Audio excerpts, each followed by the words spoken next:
이렇게 말씀을 들었죠. 부모는 자녀를 사랑해요.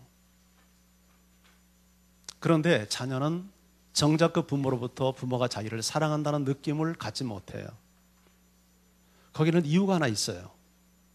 자녀가 사랑하는 방법으로 사랑을 전달하지 못하고 있는 거예요. 어떻게 사랑을 전달할 건가? 세 가지를 오늘 생각을 했는데 그 첫 번째가 뭐였냐면 자녀를 칭찬하라는 거였어요. 밥 먹여주고 공부시켜주고 옷 사입히고 그것이 사랑이라고 생각하지만 자녀 입장에서는 그것을 사랑이라고 생각하지 않고 부모의 도리요 의무라고 생각하는 거예요. 알파가 있어야 돼요. 그것은 자녀를 비난하지 않는 거예요. 적극적으로 자녀를 격려하고 칭찬하는 거예요.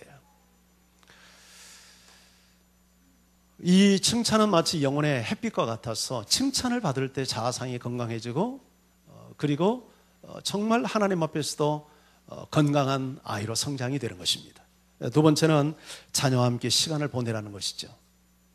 우리는 자녀를 위해서 밖에 나가서 열심히 아빠들 일을 합니다. 그것이 자녀를 위해서 하는 일입니다. 그러나 그보다 더 중요한 것, 자녀와 함께 시간을 보내는 겁니다. 자녀가 나를 위해서 밤이 맞도록 얼굴을 보지 못하도록 열심히 일하는 것보다 아빠가 함께 있어주고 놀아주고 여행을 같이 해주고 추억을 만들어주고 그것을 통해서 자녀는 정말 우리 아빠가 나를 사랑하는구나 그걸 느낀다는 거죠. 그리고 세 번째는 징계하는 겁니다. 참된 사랑에는 징계가 있습니다. 어떻게 행동하든 방치하는 것은 그건 자식을 버리는 것이죠. 하나님도 사랑하기 때문에 우리를 징계합니다. 근데 징계가 징계되기 위해서 이 징계는 처벌이 아닙니다. 징계는 훈련이요, 징계는 교정하는 겁니다. 반듯한 나무가 되도록 가지치기를 하는 겁니다. 근데 여기는 기술이 필요합니다. 반드시 징계는 사랑 가운데서 해야 합니다. 분노의 감정을 가지고 징계하면 그건 폭력이지 훈련이 되지 않습니다. 그리고 합리적이어야 됩니다. 적절해야 되는 겁니다. 실수인지 고의적인지 초범인지 반복하는 재범인지 이걸 구분해서 거기에 맞는 징계를 해야 되지 가혹한 징계가 돼서는 안 된다는 얘기죠. 그리고 마지막은 일관성 있게 하는 겁니다. 표준이 기분 따라 바뀌면 안 되는 거예요. 옳은 것은 항상 옳아야 되고 그런 것은 항상 그런 것이 되어야 합니다. 자, 오늘 네 번째 계속해서 오늘 첫 번째라고 소개가 되지만 네 번째가 되겠습니다. 자녀에게 눈길을 주라는 것입니다. 자녀에게 눈길을 주라. 자, 우리가 이 사진 한 장을 같이 한번 보겠습니다. 자, 사진을 보여주시죠. 무슨 사진이 나타납니까? 엄마가 저게 지금 사진이 약간 좀 이게 일그러진 사진인데 원래 원형은 약간 이게 세로죠. 세로로 이게 길쭉가 저 사진이 정확합니다. 지금 무슨 사진이에요? 엄마가 아이를 품에 안고 어디를 바라보고 있습니까? 눈을 바라보고 있는 거죠. 오늘 우리가 실험을 해본 것도 이렇게 이제 많이 그렇게 이제 엄마나 아빠가 이렇게 눈을 많이 이렇게 마주친 아이들은 이 엄마 아빠의 이 주요상을 알기 때문에 서로 만질 수 있고 서로 알 수 있듯이. 근데 우리 마음을 전달하는 가장 진솔한 의사소통의 수단은 사실은 눈입니다. 우리는 의사소통을 말로 한다고 생각하는데 말은 정직하지 못할 때가 참 많습니다. 그러나 눈은 거짓이 없습니다. 눈으로 하는 의사소통은 가장 명확하고 정확한 위장을 할 수 없는 게 눈빛입니다. 그래서 우리는 눈을 마음의 창이다 그렇게 이야기하기도 합니다. 마음이 맑고 깨끗한 사람은 눈이 맑습니다. 눈이 흐리멍텅하지 않습니다. 눈이 깨끗합니다. 수정 같습니다. 제가 눈 얘기를 하니까 작년에 멕시코에 갔을 때 보았던 그 아이들의 눈빛이 생각이 납니다. 깊은 산속, 산에서 살던 그 아이들이 교회에 와서 이방인을 바라보는 그 눈빛, 그 호기심 섞인 눈빛, 수정같이 맑았습니다. 안수학 선교사님도 그 아이들의 눈빛을 보고 눈빛에 이끌려 선교지를 찾는답니다. 근데 그것이 전혀 과언이 아닙니다. 충분히 그럴 수 있을 것 같습니다. 아이들의 눈빛이 얼마나 맑든지 뭔가 호소하는 것 같고 뭔가 자기를 사랑해달라고 부탁하는 것 같고 그런 눈빛. 이것이 바로 사람의 눈빛입니다. 제가 예배를 마치고 이렇게 이제 낮에도 그렇고 저녁에도 그렇고 1층 로비에서 여러분이 나가실 때 환송 인사를 하지 않습니까? 근데 저와 마지막 인사를 하는 여러분들의 표정은 다양합니다. 어떤 분은 제 얼굴도 안 보고 무슨 화난 사람 마냥 고개 푹 숙이고 옆문으로 도망치듯 가신 분도 있습니다. 그런 분들은 많지는 않은데 몇 분 그런 분들이 있습니다. 또 그런가 하면 어떤 분은 인사를 하기는 하는데 손은 내밀지만 얼굴을 저한테 주지 않습니다. 고개를 푹 숙이고 손만 내밀고 전혀 무표정한 표정으로 이렇게 인사를 하고 가시는 분도 있습니다. 그러나 어떤 분들은 얼굴을 들고 환하게 미소를 지으며 제 눈을 바라보면서 인사를 하는 분도 계십니다. 제가 언제 마음이 기쁠 것 같습니까? 저를 바라보면서 환하게 미소 짓고 눈길을 주고 가는 성도들을 보면 참 마음이 기쁩니다. 그 눈빛 속에서 사랑을 느끼고 격려를 느끼고 어떤 신뢰를 느끼는 그런 느낌을 제가 받기 때문입니다. 미국의 심리학자 갤리언과 루이스가 1989년도 생면부지의 남녀 48명을, 그러니까 24명씩 서로 이제 남녀 커플을 모아놓고 이런 실험을 했답니다. 48명을 24명씩 나누었습니다. 남자 12명, 여자 12명, 한 커플. 그리고 자, 이 한 그룹에게는 어떤 주문도 하지 않고 그냥 만나게 했습니다. 그런데 한 커플에게는, 한 그룹에게는 눈을 마주보며 만나게 했습니다. 그런데 이 실험을 한 결과 서로의 호감도가 상승된 그룹은 눈을 마주치면서 만나게 한 그룹이 그냥 어떤 주문도 없이 만나게 한 그룹보다 훨씬 더 상승했다고 합니다. 남미 사람들이 좋아하는 춤이 탱고입니다. 그런데 탱고의 기본 동작이 눈맞춤이라고 합니다. 상대방의 혈관 속에 사랑의 호르몬을 솟구치게 하는 방법도 눈맞춤이라고 합니다. 그래서 사람들은 서로 눈을 보고 사랑의 교감을 나눕니다. 우리 젊은 청년들이 사랑에 빠지면 눈이 맞았다고 합니다. 눈을 통해서 사랑을 주고받는 것입니다. 설교도 사실은요, 좋은 설교는 저처럼 이렇게 원고 보고 하는 설교가 아니라 청중을 바라보고 하는 설교, 청중의 눈을 바라보고 하는 설교가 좋은 설교입니다. 우리 예수님이 그렇게 설교했습니다. 예수님은 뭐 원고 바라보고 이렇게 원고 들고 설교하지 않았을까 않았습니까? 뭐 그냥 청중들을 바라보면서, 그러니까 들판에서 2만 명이 넘는 회중들을 그냥 장악하면서 설교할 수 있기 위해서는 원고 설교하면 안 됩니다. 그때는 정말 자유스럽게 어느 정도 돌아다니면서 이동하면서 청중 한 사람 한 사람의 눈빛을 주시하면서 설교를 할 때 바로 이런 휘어잡는 설교가 가능한 거죠. 저도 그렇게 설교하고 싶어요. 할렐루야. 근데 설교도 이렇게 해야 되지만 듣는 것도 중요합니다. 듣는 것도 설교자를 주시하면서 설교를 들어야 됩니다. 그러면 설교자에 대한 신뢰가 보여집니다. 그리고 그렇게 들을 때 은혜가 배가 됩니다. 할렐루야. 참 눈이라고 하는 것은 놀라운 힘이 있습니다. 우리가 사랑을 할 때도 눈으로 하는 겁니다. 서로 대화를 할 때도 눈을 바라보고 해야 됩니다. 자녀에게 사랑을 전달하는 방법이 눈을 맞추고 눈을 보고 대화하는 것입니다. 사랑은 바로 눈을 통해서 가장 거짓없이 전달되기 때문이죠. 자녀와 이야기할 때 먼 산 보고 바라보지 말고 대화하지 말고 반드시 아이의 눈을 바라보고 대화할 수 있기를 바랍니다. 아이들도, 어떤 아이들은 어른과 이야기할 때 당당히 서서 어른의 눈을 주시하면서 이야기하는 아이들이 있습니다. 그런가 하면 어떤 아이들은 눈을 어디에 둬야 될지 몰라서 주체를 못하고 산만스럽게 이야기하는 그런 아이들도 있습니다. 그런데 이렇게 눈을 바라보고 이야기하는 아이들은 대개 보면 사랑을 많이 받은 아이들입니다. 정서가 건강합니다. 그런 아이들은 당당하게 누구를 바라봐도, 학교 가서 선생님을 바라보고도 눈을 똑부러지게 이렇게 바라보고 이야기를 합니다. 목사님을 바라보고 이야기할 때도 눈을 바라보고 이야기합니다. 이 아이들은 틀림없이 사랑을 많이 받은 아이들입니다. 정서가 건강한 아이들입니다. 그런데 어떤 누구한테 이야기할 때 눈을 주시하지 못하고 이야기하는 아이들이 있습니다. 그 아이들은 자존감이 낮습니다. 대체로 보면 그렇습니다. 그리고 정서가 건강하지 못합니다. 자폐기를 갖고 있는 아이들을 한번 보십시오. 자폐 아들을 보면 산만스럽습니다. 주의 집중을 못합니다.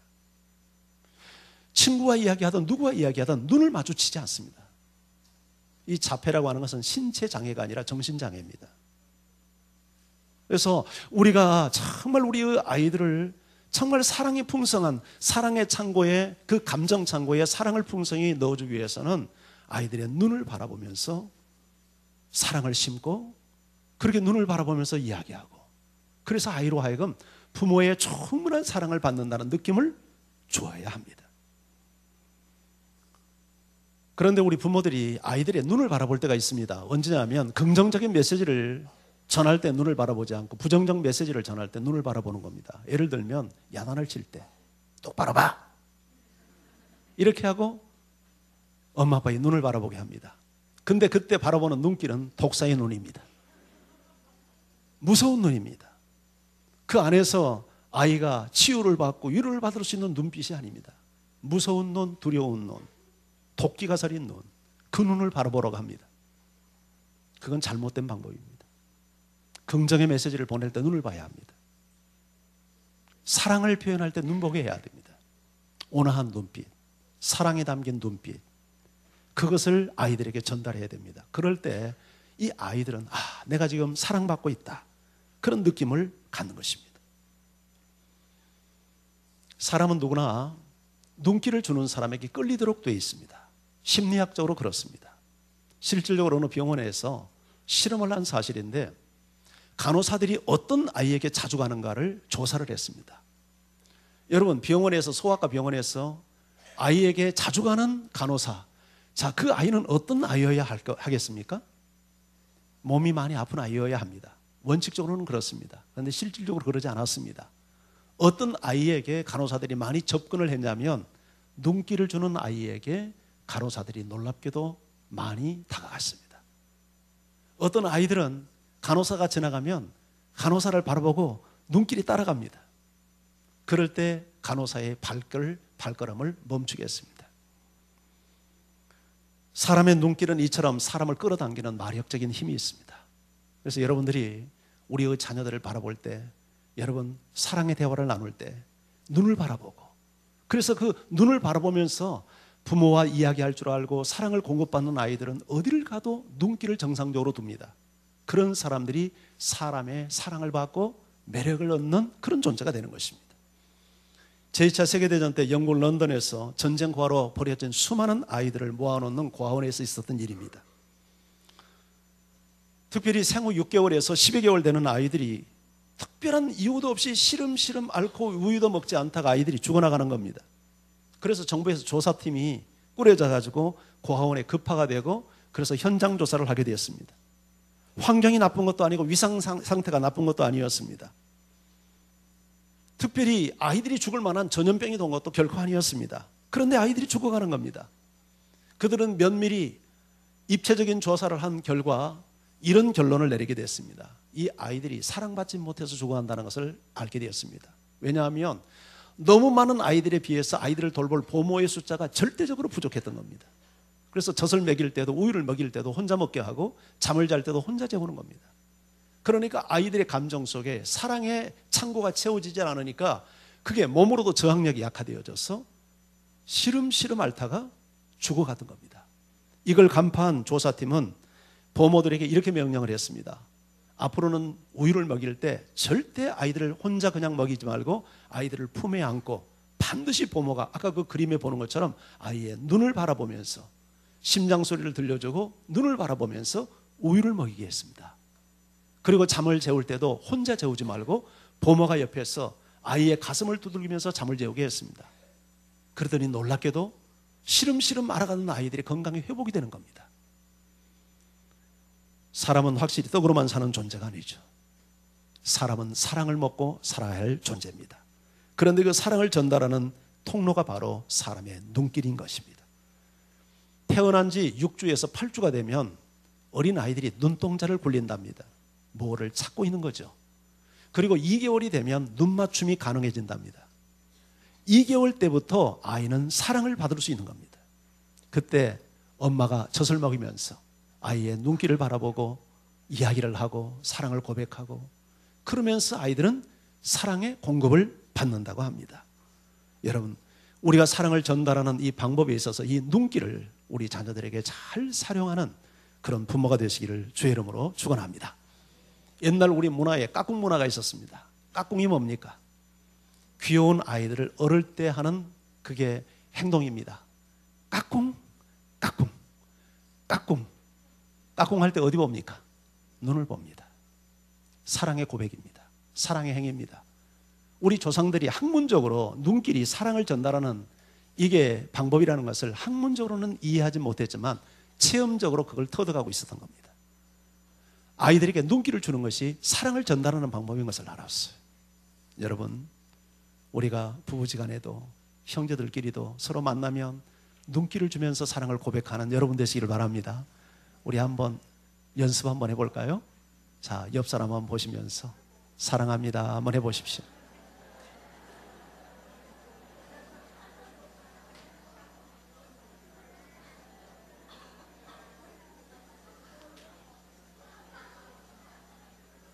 근데 이게 하루아침에 안 됩니다. 돈이 드는 것도 아니고 여러분 에너지가 소모되는 것도 아닌데요. 생판 안 하다가 이렇게 눈을 보면서 사랑합니다, 까꿍 이렇게 하려고 하면 이게 쑥스러워서 안 됩니다. 연습해야 됩니다. 자꾸 해버릇 해야 합니다. 그러면 이것이 자연스러운 습관이 되는데 안 하니까 그렇게 어색한 거예요. 여러분 그 웃음소리가 무슨 웃음소리입니까? 어색하다는 웃음소리 아닙니까? 너무너무 어색한 거예요. 연습하세요. 그래서 아이들을 만날 때도 항상 보면 눈을 보면서 이야기하는 습관을 기르십시오. 5번째 마지막입니다. 그것은 손길입니다. 자녀에게 손길을 주라는 것이죠. 이 손길은 다른 말로 얘기하면 신체 접촉입니다. 눈길과 함께 손길, 신체를 접촉하는 것은 사랑을 전달하는 너무나도 소중한 의사소통의 방법입니다. 손을 잡아준다든지 포옹을 한다든지 팔짱을 낀다든지 어깨 위에 손을 넣는다든지 머리를 쓰다마 준다든지 뽀뽀를 볼에 키스를 하는 뽀뽀를 한다든지 이런 모든 행위는 사랑을 전달하는 행위입니다. 우리 아들이 빨리 손자 손녀를 낳아야 되는데 제가 아이들을 보면 그렇게 예쁠 수가 없습니다. 그래서 이 갓난 아이들 보면 제가 막 그냥 주책 없이 가서 이렇게 뽀뽀를 합니다. 너무너무 예뻐요. 예, 그 아이들이 이제 그거 느낄 겁니다. 아마 목사님이 자기 좋아하는 거. 예, 아이들이 그거 압니다. 예, 어떤 아이는 말이죠. 우리 교회에 어떤 아이는 이 생전자인데 처음 안겼어요. 근데 지 엄마가 오라니까 지 엄마 손을 밀어내는 거예요. 그게 한 6, 7개월 됐을 때 그랬나요? 근데 요새 이제 조금 철이 들어서 이제 지금 뭐 제가 이렇게 오라 그러면 좀 경계를 합니다. 근데 처음에는 그랬어요. 예. 근데 저 예뻐해 주니까요. 알아요. 얘네들이. 제가 볼 때마다 뽀뽀해 주고 사랑해 고백하니까 저 좋아하는 줄 압니다. 아이가. 예. 우리 김정현 집사 딸도 그렇잖아요. 하임이 요새 조금 커가지고 요새는 저한테 시선을 많이 안 줍니다. 예. 처음에는 제 팬이었습니다. 제가 저 예뻐해 주는 줄 아니까 얼마나 제 앞에 와서 알짱거리고 말이죠. 이렇게 했는데 요새는 남자친구가 생긴 것 같아요. 뭐 친구들하고 노느라고 말이죠. 저한테 별로 관심이 없습니다. 미국 매사추세주에서 1995년 10월에 일란성 쌍둥이 여자아이 둘이가 태어났는데 산 달을 채우지 못하고 몸무게가 1kg이 되었을 때 태어났습니다. 그래서 둘 다 인큐베이터에 들어갔어요. 근데 언니는 그대로 인큐베이터 안에서 이제 몸이 회복되는데 동생이 계속 혈압, 맥박, 심장 다 약해져 갔습니다. 이때 노련한 한 간호사가 이렇게 제안을 했습니다. 이 아이들을 한 인큐베이터 안에 넣어보자고. 그래서 이제 의사가 허락을 했습니다. 그런데 놀랍게도요, 언니가 동생 위에 팔을 얹습니다. 그림을 한번 보십시오. 저 사진입니다. 근데 저렇게 팔을 얹으면서 동생이 살아난 겁니다. 그래가지고 지금 제가 그 사진을 찾지를 못했는데 지금 20살이 됐어요. 20살이 됐을 때 사진이 또 나왔더라고요. 둘 다 예쁜 이제 자매가 됐어요. 저게 포옹의 힘이라고 하는 그 주제에 나오는, 인터넷에 나오는 그 그림인데요. 이게 터치의 힘입니다. 네.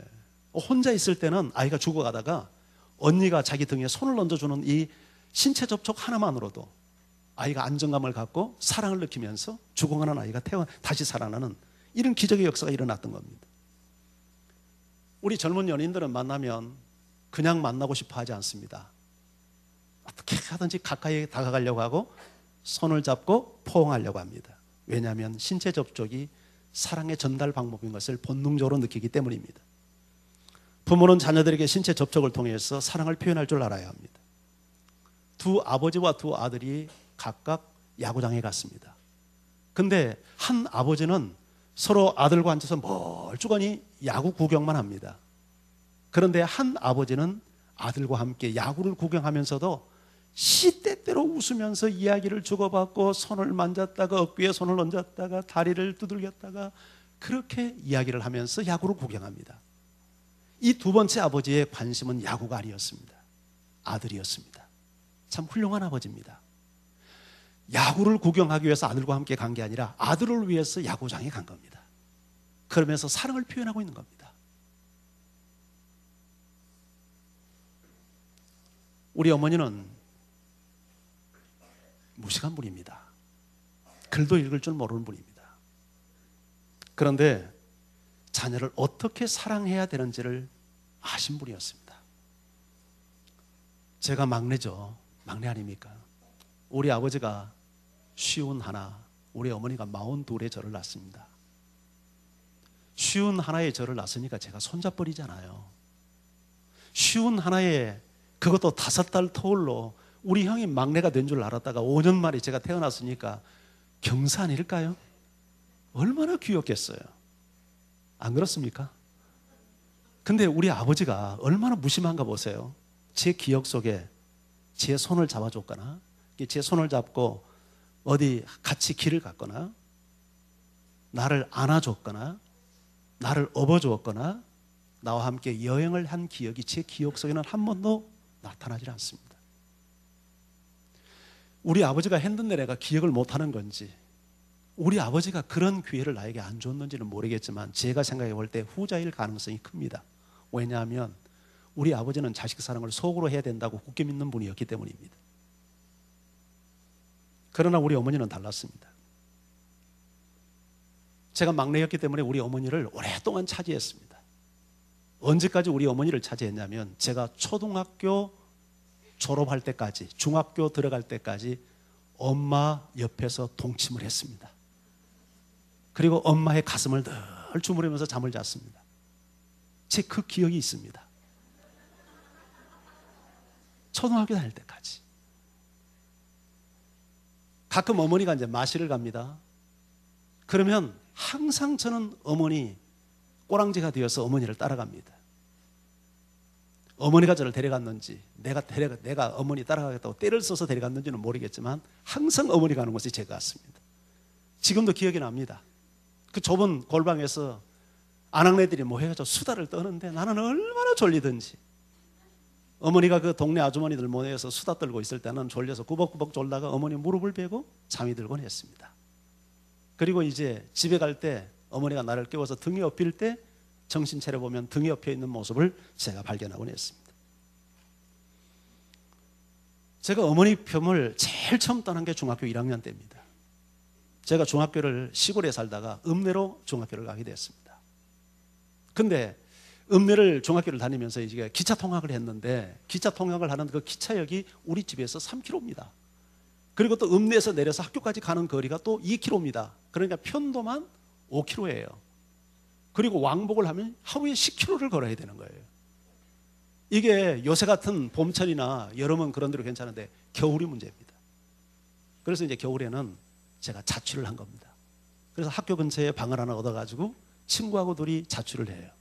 근데 자취를 하기 위해서 월요일 날 학교 갔다가 토요일 날 집에 오는데 제가 월요일 날 저녁이면 이불을 둘러쓰고 웁니다. 엄마가 보고 싶어서, 애인이 보고 싶어서. 토요일 날은 그렇게 좋을 수가 없습니다. 엄마 곁에 가니까. 제가 그렇게 어린 시절을 보냈어요. 그래서 제가 이제 객지에 나와가지고 힘들게 제가 생활을 하면서 누구도 나를 간섭하는 환경이 없는 그 환경 속에서 제가 탈선하지 않고 반듯하게 사는 데는 두 가지 이유가 있었습니다. 첫째는 하나님이었습니다. 하나님이 제 안에 있으니까, 하나님이 늘 저를 지킨다는 믿음 때문에 제가 바르게 성장을 했습니다. 그리고 또 하나 이유가 어머니 때문이었습니다. 우리 형님들이 너무 사고를 많이 치기 때문에 나는 우리 어머니 나까지 속색이면 안 될 것 같아요. 그래서 어머니가 큰 힘이 됐습니다. 이게 제가 어머니에게 사랑을 받았기 때문에 제가 가질 수 있는 결단이었다고 생각을 합니다. 근데 그 어머니가 나에게 어떻게 사랑을 전달했냐면 신체 접촉을 통해서 그렇게 사랑 고백을 많이 했어요. 사실요, 우리 아버지는 저에게 매를 대본 적이 별로 없습니다. 딱 한 번 매를 댔는데 언제였냐면 제가 중학교 때, 그 사춘기 때입니다. 한 번은 그 역에 비가 부슬부슬 오는 날인데 우산을 들고 우리 어머니 아버지가 같이 마중을 나왔어요. 근데 무슨 심사가 들었는지 모르겠어요. 지금도 제가 이해를 안 됩니다만은 괜히 혼자 뾰레똥 해가지고 인사도 하지 않고 우산을 가져왔는데 우산을 쓰지도 않고 비를 맞으면서 철벅철벅 제가 앞에 나갔습니다. 가만히 왜 그랬을까 생각해 보니까, 아니 노인네들이 왜 여기 나왔어? 창피하게? 약간 그런 마음이, 어린 마음이 좀 들었던 것 같아요. 제가, 우리 아버지가 51, 어머니가 42에 저를 낳았으니까 제가 중학교 1, 2학년 정도 되면 노인네들 아닙니까? 그러니까 왜 왔지? 창피하게? 아마 그런 마음이 있었던 것 같아요. 아마 그런 마음 때문에 그랬는지 뾰로통 해가지고 인사도 않고 우산도 안 쓰고 집에 왔더니 아버지가 화가 이렇게 났습니다. 그래가지고 이놈의 자식 너 이리 와! 근데 제가 도망쳤습니다. 중학생이니까 도망치니까 우리 아버지가 못 잡죠. 그리고 동네를 배회하다가 1시간쯤 후에 들어갔는데 그것으로 끝이었어요. 우리 아버지는 저에게 한 번도 매를 대본 적이 없습니다. 근데 매는 항상 우리 어머니가 됐습니다. 얼마나 매를 한번 들면 무섭게 드는지 곡소리가 나도록 매를 들었습니다. 그래도 제 마음속의 애정은 어머니에게 늘 가서 있습니다. 어머니가 날 사랑한다는 걸 느낍니다. 아버지에게는 별로 애정을 느끼지를 못했어요. 왜냐하면 그 이유가 함께하는 시간이 별로 없는 거예요. 내 손 한번 잡아주지 않았던 아버지, 함께 여행을 한번 해본 적도 없는 아버지. 그러나 우리 어머니는 마실을 갈 때도 늘 함께, 잠을 잘 때도 늘 막둥이를 끼고 신체 접촉을 많이 통해서 어머니에 대한 사랑을 제가 많이 느꼈던 겁니다. 여러분, 어떻게 우리가 자녀를 사랑할 수 있을까요? 오늘 5가지 설교를 우리가 들었는데 제일 첫 번째가 뭡니까? 자녀를 비난하지 말고 칭찬하십시오. 단점을 지적하지 말고 장점을 격려하십시오. 두 번째는요, 자녀와 함께 시간을 보내십시오. 열심히 돈 벌어서 자식 잘 먹이려고 애쓰지 말고 조금 덜 벌더라도 자녀와 함께 시간을 보내며 사랑을 흘려보내십시오. 세 번째는요, 자녀를 징계하십시오. 그러나 징계는 기술이 필요하다고 그랬죠. 사랑의 동기, 그리고 또 합리적으로 일관성을 가지고, 그리고 네 번째가 뭐예요? 눈길을 주십시오. 시선을, 눈을 맞추십시오. 아이에게 눈빛을 보내십시오. 토끼 서린 눈이 아니라 온화하고 사랑의 눈길을 보내십시오. 눈만 봐도 엄마 아빠가 나를 사랑하는구나 느끼도록 보내십시오. 그리고 마지막, 손길을 주십시오. 신체를 접촉하십시오. 피부 접촉을 하십시오. 특히 어릴수록 사람이 태어나서 제일 먼저 사랑을 느끼는 방법이 신체 접촉입니다. 그 갓난아이는 말도 못 알아듣고 보지도 못할 때 아까 그 아이의 손을 넣는 터치를 통해서 안정감을 누리고 생명이 살아나는 것처럼 신체 접촉은 사랑을 전달하는 소중한 방법입니다. 아이와 이야기할 때도 가능하면 어깨에 손을 얹고 손을 만지고 이런 방법으로 우리의 사랑을 전달할 수 있을 것입니다. 할렐루야. 자, 그리고 마지막, 꼭 하나님을 알게 하십시오. 아멘. 우리 찬양을 같이 한번 하십시다. 사랑의 주님이 날 사랑하시는